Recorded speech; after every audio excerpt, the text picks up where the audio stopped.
All right, we're here with Chris Barnes, who was the, are you the color commentator or the analyst? No, I think they call it color here. Color here. I haven't stepped up to analyst yet. So you were behind the booth, commentating, analyzing the ladies. I didn't get to hear any of it. I was just watching the ladies. So what were some of your comments? Watching the girls basically ball down to their spare ball. How do they learn? What were you saying? Well, we referenced Red River. We referenced the fact that it was completely different than anything they'd seen. That it was like bowling in the parking lot, just bowling on a strip lane.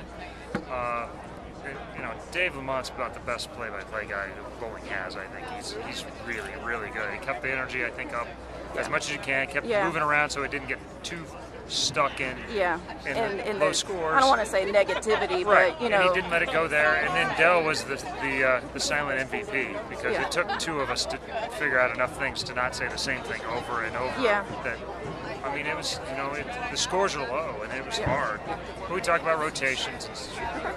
We had cats without having cats because you could see the ball track on every shot. So you could point out the areas to avoid and what was good and what you might be able to do. And it was tough, and we tried to accurately convey how difficult the lanes were, and that it's like the U.S. Open, and whether it's 8 over or it's 16 under, 8 over still wins. It's better than everyone else. So.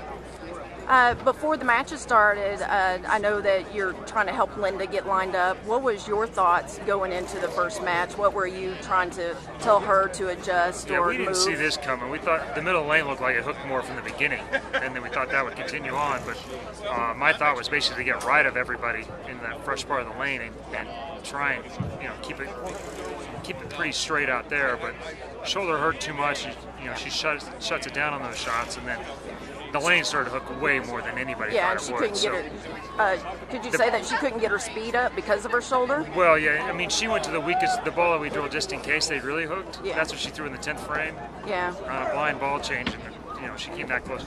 In retrospect, probably the best thing that happened was she did make it.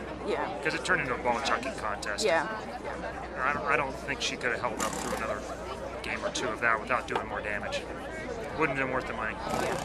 Well, thank you, Chris. I can't wait to see this air on ESPN. I'm pretty sure I can, but I will watch it and critique accordingly.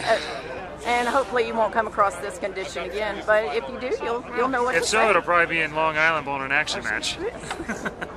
Thank you, Chris. I appreciate it. Thanks, Steve. Bye.